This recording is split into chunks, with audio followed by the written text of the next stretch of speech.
Blog Talk Radio. Have no end in sight to their confinement? Well, it is not a surprise to me that we've got problems in Guantanamo, which is why when I was campaigning in 2007 and 2008, and when I was elected in 2008, I said we need to close Guantanamo. I continue to believe that we've got to close Guantanamo. I think, I think it is critical for us to understand that Guantanamo is not necessary to keep America safe. It is expensive. It is inefficient. It hurts us in terms of our international standing. It lessens cooperation with our allies on counterterrorism efforts. It is a recruitment tool for extremists. It needs to be closed. Now, Congress determined that they would not let us close it. And despite the fact that there are a number of the folks who are currently in Guantanamo who the courts have said could be returned to their country of origin or potentially a third country. I'm going to go back at this. I've asked my team to review everything that's currently being done in Guantanamo, everything that we can do administratively, and I'm going to re-engage with Congress to try to make the case that this is not something that's in the best interest of the American people. And it's not sustainable.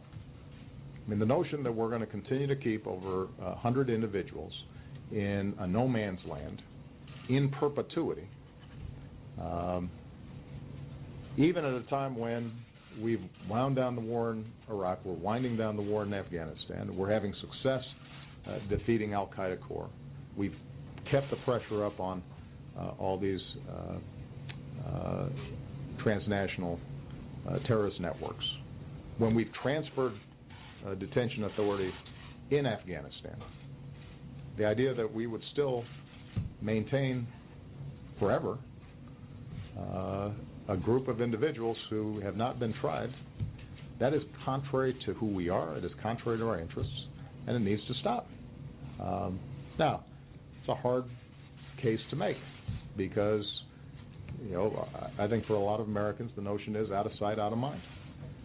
And it's easy to demagogue the issue. That's what happened the first time this came up. I'm going to go back at it because I think it's important.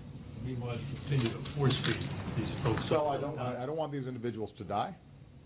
Obviously, the Pentagon is trying to manage the situation as best as they can.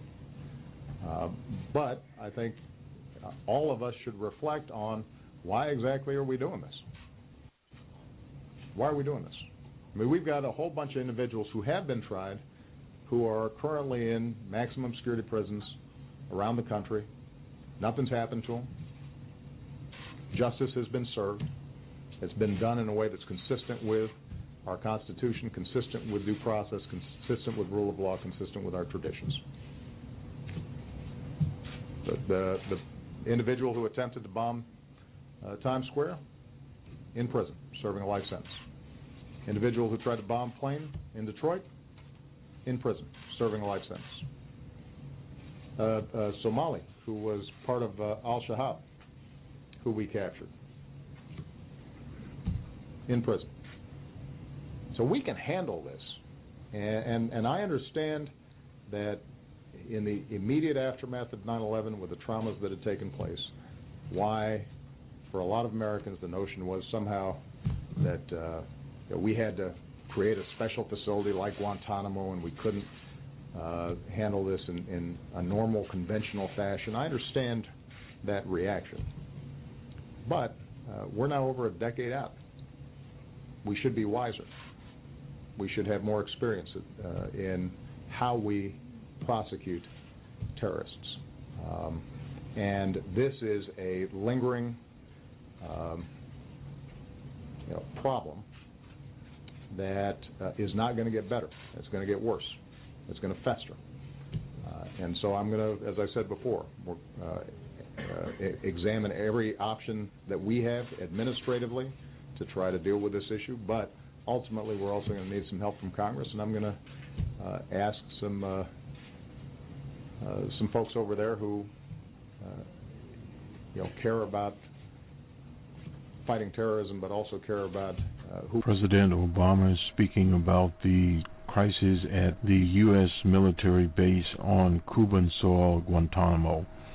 He was speaking from the White House at a news conference held earlier today. This is Boston Red on the World on the 30th day of April 2013. We are primarily looking at President Obama's news conference. He talked about, of course, Guantanamo, you just heard. And later, when we are finished up here, you'll hear a portion about Syria. But first, we'll go to a little more background on Guantanamo from Al Jazeera. Their service here is now located in the U.S. They bought out a TV station here called Current, and we'll just get their take on it. Basically, what the president just said, that he'll renew his efforts to close down Guantanamo, prison facility at Guantanamo Bay, Cuba,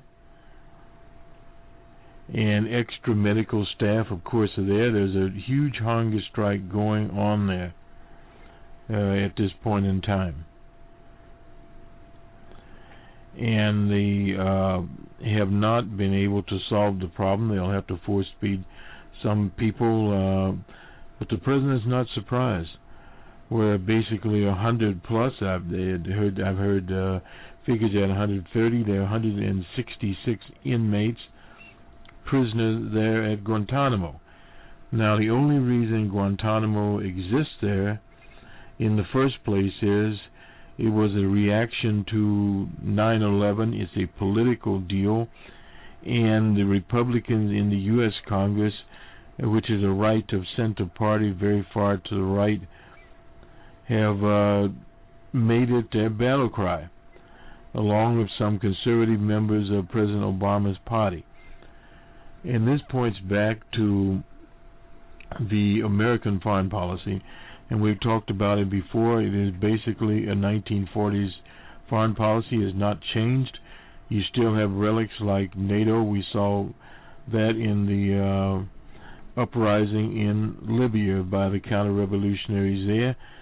The old colonial powers were once again back in business, literally bombing Libya. We're seeing the same thing creeping into Syria.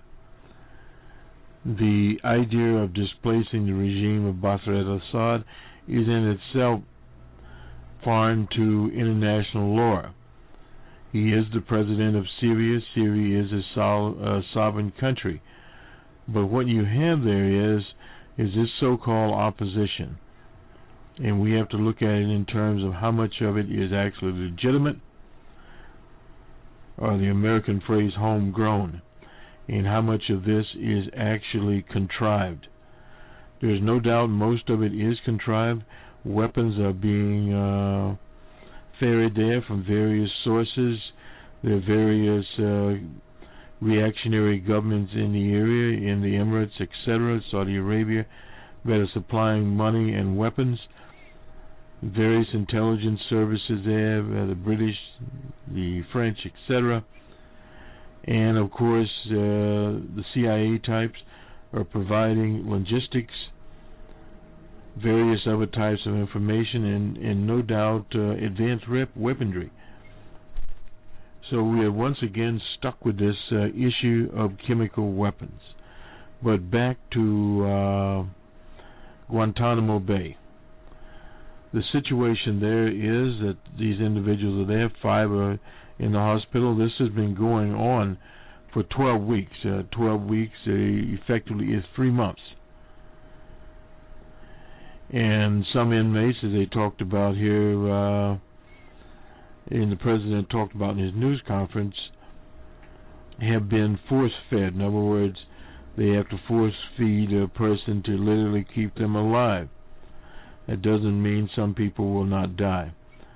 But part of the problem that they have there was a claim in February by prisoners that prison officials searched Qurans in a way they considered blasphemy. Now, one has to understand the type of personnel that they have at Guantanamo. Basically, U.S. Army types from areas that are not too hospitable, do not have open minds, places like West Virginia and various other outposts. The U.S. Army is a civilian army. It's not a conscript army. Thus, the people that fall into the Army are people many times in economic distress, people because of the depression in the U.S. that could not find a job, people of color, but that is somewhat changing. The Army used to be 40-45% people of color, almost 50%, probably still is, for African Americans, but it has changed some. What you start to have, it's been more evolutionary. African Americans have not joined up in large numbers as happened right after Vietnam in the 80s and in the 90s. And also you've attracted people there that are very conservative evangelical Christians that have their own agenda.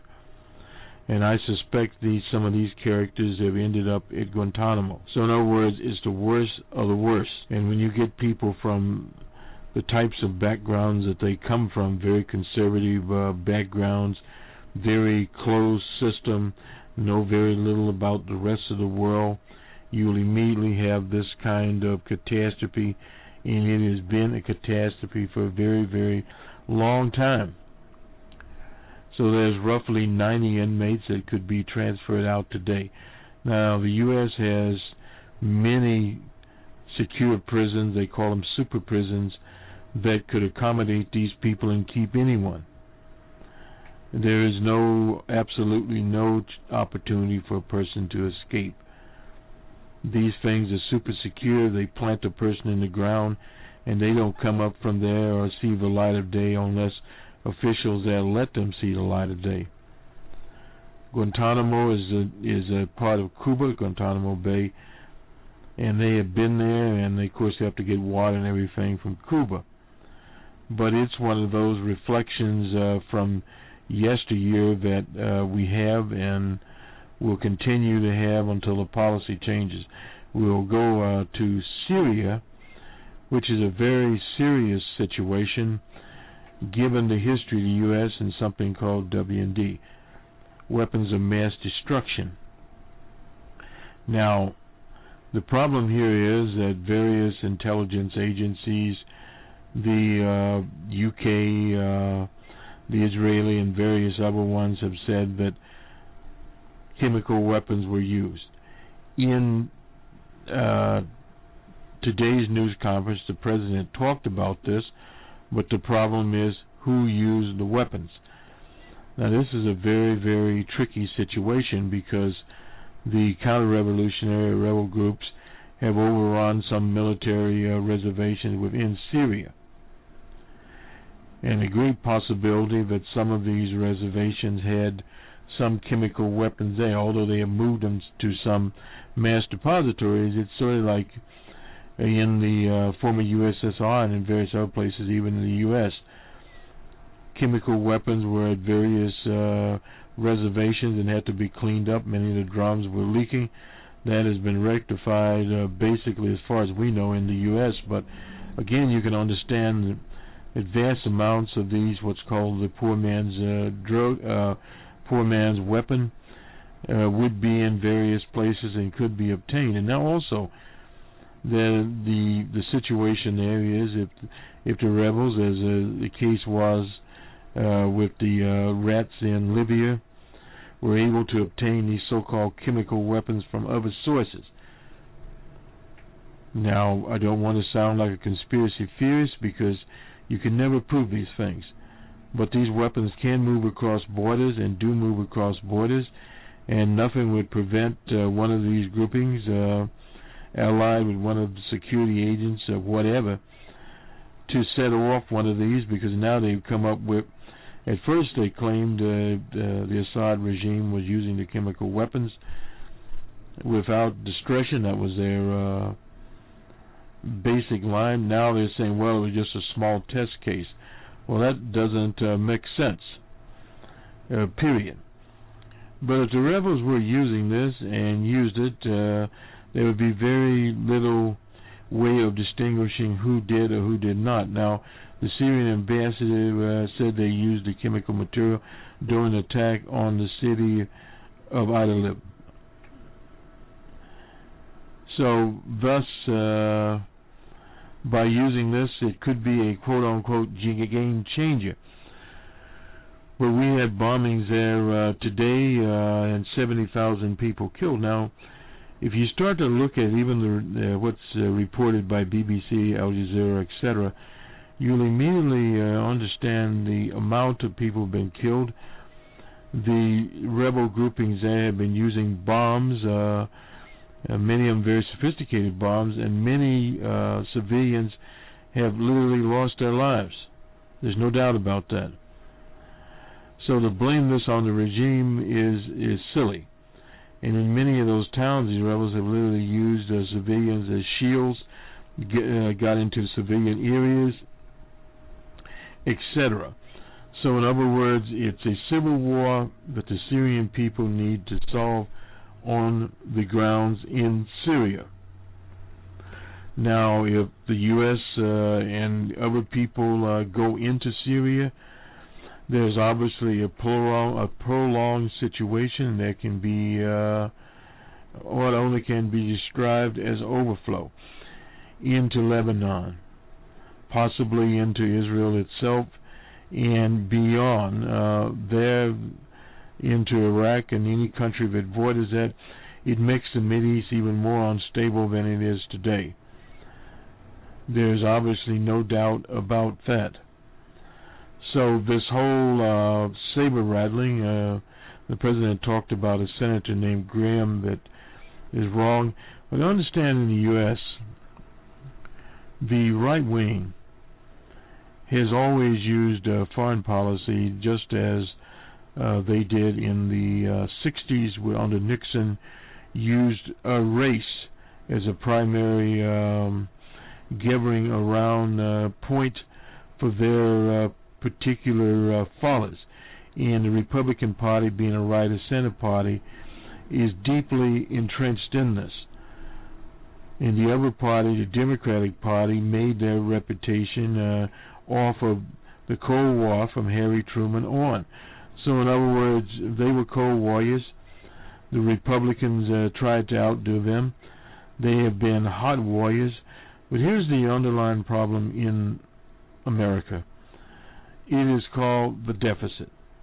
The deficit is higher and higher. So the Obama administration is very reluctant to get into some sort of prolonged conflict that they would burst the deficit, because the nation now is under something called austerity, or they call it in the U.S. sequester.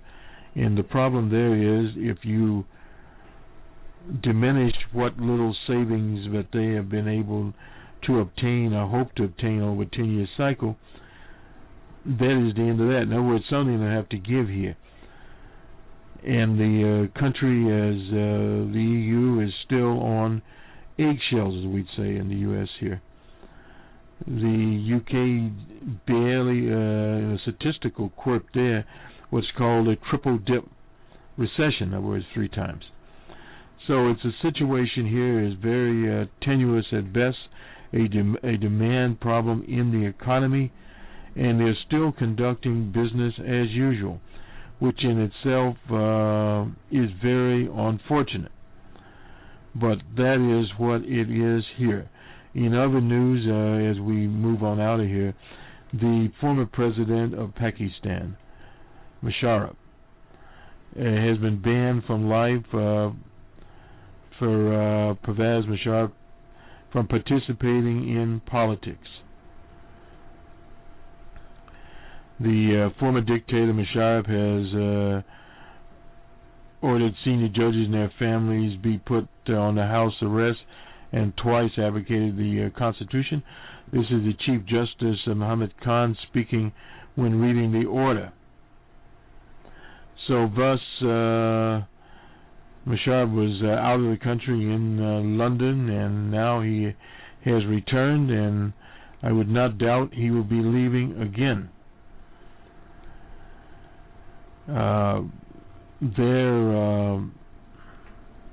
He was put under a 14-day judicial remand for charges of failing to provide adequate security for Ms. Bhutto, who was killed. She was running again. She had been the former Prime Minister of Pakistan, and she was running again there.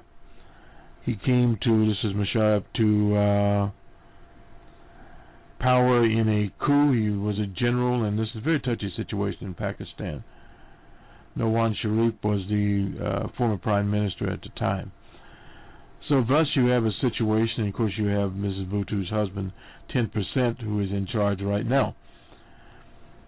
So this is covering some of the national news. Tens of thousands of people in Tanzania are in mourning. Just looking at some of the headlines coming across here right now. We already reported the bombing, large explosion near the Interior Ministry in Damascus, Syria. And we got that. And also in Venezuela, a general has been placed under arrest there as part of the counter-revolutionary activities that is in Venezuela. So we have a lot of news in the news, so to speak, occurring here, and we will continue to occur here. The Boston Marathon bombing will continue on, and we shall see where that will end. There various machinations going on there, and also the revelation that the Afghan president, Karzai, received millions of dollars, and they also paid warlords. So in other words, the Afghan war, and this is where the Syrian thing plays in, was basically one big payoff. Millions of dollars from the treasury were expended in Afghanistan and still being expended there. And the old rhetorical question will be asked about Afghanistan and Iraq. What did the U.S. accomplish, if anything? And the answer to that is virtually nothing. Because very few schoolhouses, etc., were built in Afghanistan. The money went to the so-called warlords, criminals, poppy sellers, and what have you. And very little of it filtered into the Afghan economy, and very little into the U.S. economy. So there's literally a political problem here. And one of the problems we have in the U.S. is that certain sectors of the economy, the military-industrial complex, were favored over the other, and the Republicans like to call it picking losers and winners. But that is a problem, and at the same time, there is a reaction to social programs. In the Boston newspaper, there was an article about the brothers and the family of the people that are alleged to have perpetrated the marathon bombing, being on state relief. And that is meant to inflame the people over 10 years, $100,000. Well, they include housing, food, etc. And a housing subsidy alone in the Boston area for a family of 4 would run over $2,000. So in other words, you can look at, this is a 10-year period also. So if you are looking at anywhere from $12,000 to $24,000 a year, you can understand if it were only $12,000 a year, in 10 years period, that's $120,000. But those are the kinds of things that are perpetrated here to move people from where the eye should be and the ball moves.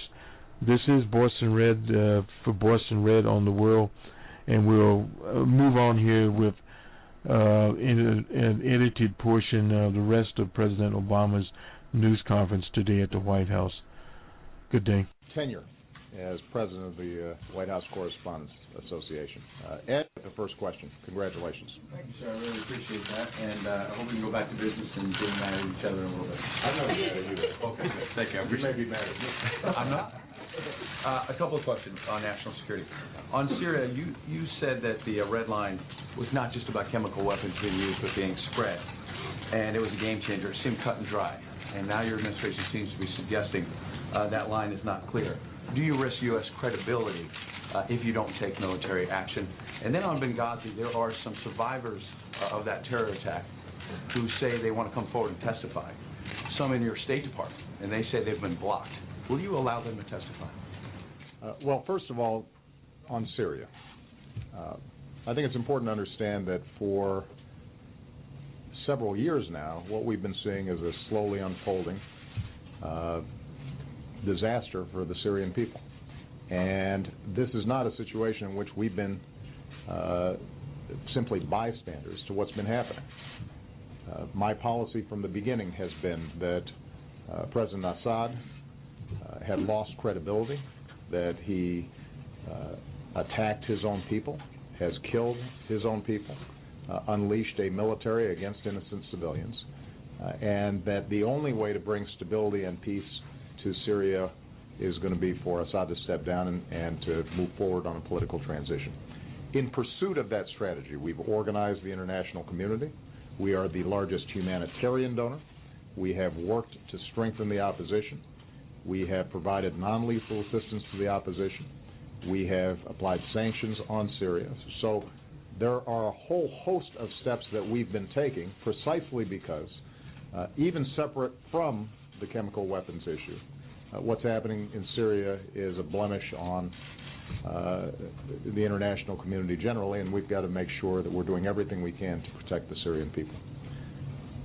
In that context, what I've also said is that the use of chemical weapons would be a game changer, not simply for the United States, but for the international community. And the reason for that is that we have established international law and international norms that say when you use these kinds of weapons, you have the potential of killing massive numbers of people in the most inhumane way possible. And the proliferation risks are so significant that we don't want that genie out of the bottle.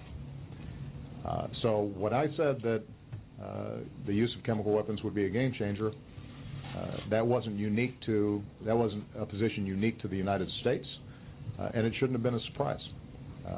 And what we now have is evidence that chemical weapons have been used inside of Syria, but we don't know how they were used, when they were used, who used them.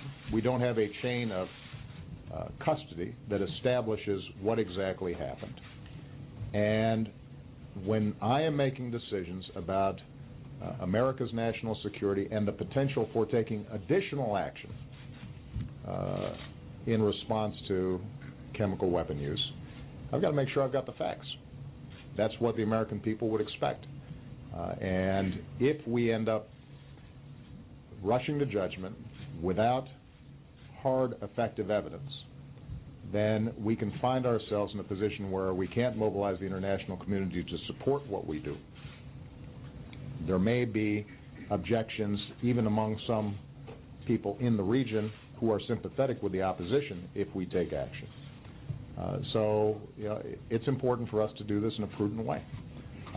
And what I've said to my team is we've got to do everything we can to investigate and establish with some certainty what exactly has happened in Syria, what is happening in Syria. We will use all the assets and resources that we have at our disposal. We'll work with the neighboring countries to see whether we can establish a clear baseline of facts. And we've also called on the United Nations to investigate. But the important point I want to make here is that we already are deeply engaged in trying to bring about a solution in Syria. It is a difficult problem, but even if chemical weapons were not being used in Syria, we'd still be thinking about tens of thousands of people, innocent civilians, women, children, who've been killed